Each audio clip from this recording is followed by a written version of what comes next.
Se sentir un peu coincé par son contrat de mutuelle, on connaît ça. Surtout quand nos besoins changent, quoi. Et justement, on voit qu'il y a pas mal de monde qui cherche plus de 320 recherches par mois quand même sur comment résilier sa mutuelle April. Alors, aujourd'hui, on va regarder ça de plus près en se basant sur un guide pratique. Voir comment on fait en 2025 et surtout s'il y a moyen d'économiser un peu. On parle de potentiellement 416 euros par an. Tout à fait. Et la bonne nouvelle, la vraie bonne nouvelle, c'est que la loi a beaucoup simplifié les choses depuis fin 2020, donc fini le casse-tête annuel pour pas mal de gens. L'objectif aujourd'hui, c'est vraiment de décortiquer ce processus chez April. Quand on peut partir, comment, sous quelles conditions. C'est important de savoir que on a plus de pouvoir en tant que consommateur maintenant. D'accord. Alors, concrètement, qu'est-ce qui a changé? Si j'ai mon contrat April depuis, disons, plus d'un an, ça se passe comment?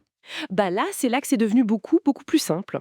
Après les 12 premiers mois, hop, on peut résilier son contrat April n'importe quand. Vraiment quand on veut. Plus besoin d'attendre la date d'échéance.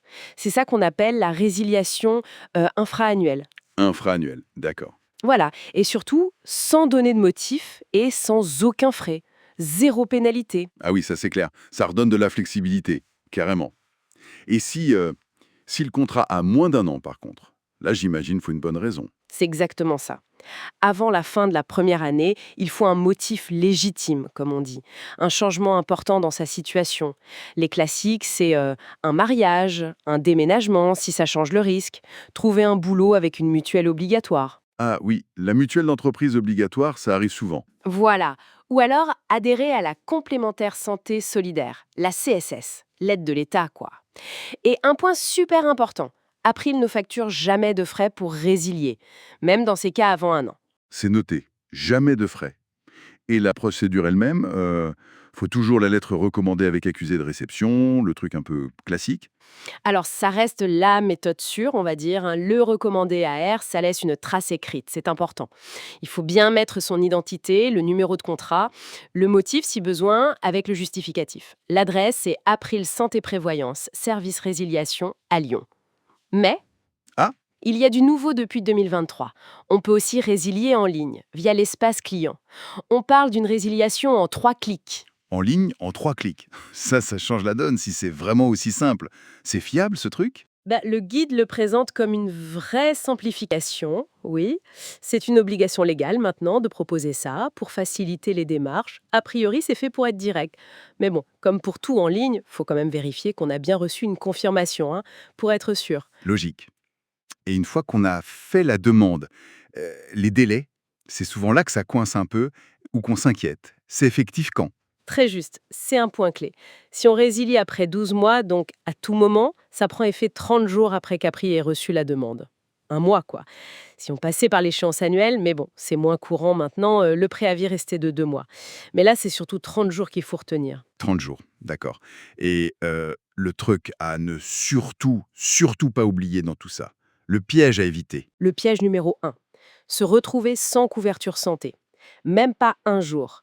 Il faut absolument souscrire sa nouvelle mutuelle avant d'envoyer la lettre ou de cliquer pour résilier April. C'est crucial. D'accord, donc on s'assure d'être couvert ailleurs avant de couper les ponts avec April. Exactement. Et d'ailleurs, souvent, la nouvelle mutuelle peut même s'occuper de la résiliation à notre place. C'est un service qu'elle propose. La source mentionne des plateformes comme jeswitch.fr qui aident justement à gérer cette transition sans trou. Justement, parlons des alternatives et des économies. Le guide donne des chiffres qui interpellent un peu quand même. Oui, effectivement. Il compare le coût moyen chez April, qui serait autour de 78 euros par mois, avec d'autres offres pour 2025. On voit des options plus digitales, comme Zenio, vers 42 euros au mois. L'idée, c'est moins de frais de gestion grâce au tout en ligne. Il y a aussi des acteurs plus connus, comme Harmonie Mutuelle, peut-être un peu plus premium, vers 55 euros, ou des offres ciblées, APVIA pour les familles autour de 48 euros, ou Néoliane. Néoliane, ils ont quoi de spécial? Ils sont cités pour la rapidité et l'absence de délai de carence, c'est-à-dire que les garanties marchent tout de suite. Et ça, c'est d'autour de 37 euros au mois. 37 euros. Comparé à 78 euros, oui, ça fait une différence. Et cette économie moyenne de 416 euros par an, c'est réaliste? C'est un chiffre qui vient de JeSwitch.fr, basé sur ce que leurs clients ont économisé en changeant. Ça fait plus de 34 € par mois en moyenne. Bon, évidemment, ça dépendra toujours du profil de chacun, des garanties qu'on choisit. C'est une moyenne. Oui, bien sûr. Mais 34 € par mois, c'est pas négligeable du tout sur un budget annuel. Par contre, attention, faut pas juste regarder le prix, j'imagine. Économiser, c'est bien, mais si on est moins bien couvert. Absolument. C'est le piège. Le prix, c'est une chose, mais les garanties, c'est essentiel.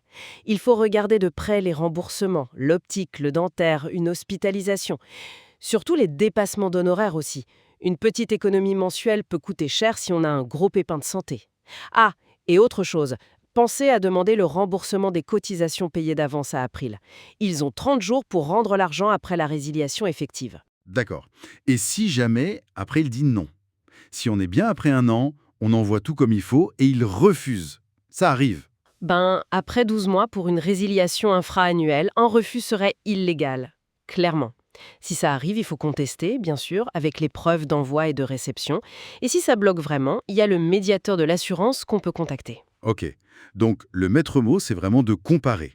La source mentionne ce comparateur JeSwitch.fr avec un numéro 09 70 70 71 46. Ça peut aider à y voir clair vu le nombre d'offres. Oui, c'est un outil qui peut être utile. Ils analysent apparemment plus de 100 mutuelles. Ça permet d'avoir des devis personnalisés, de comparer les garanties et même, comme on disait, d'avoir de l'aide pour la résiliation. Quand on pense que 30 € d'écart par mois, ça fait 360 € par an. Sur 5 ans, c'est 1800 €. Ça vaut le coup de se poser la question, non? Oui, clairement.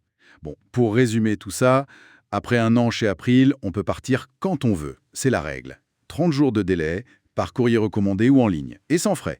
Avant un an, il faut un motif sérieux, un changement de situation. Et surtout, trouver une nouvelle mutuelle avant de résilier. L'opportunité d'économiser, potentiellement, c'est 416 € par an, et de trouver une couverture peut-être plus adaptée, elle est bien réelle. Tout à fait. Et ça amène une réflexion, je trouve. Une assurance santé, ça devrait pouvoir évoluer avec nous, avec nos vies qui changent, plutôt que d'être un truc rigide qu'on subit. Peut-être que, justement, toute cette discussion donne envie de se demander, est-ce que ma couverture actuelle, elle est toujours la mieux pour moi, là, maintenant?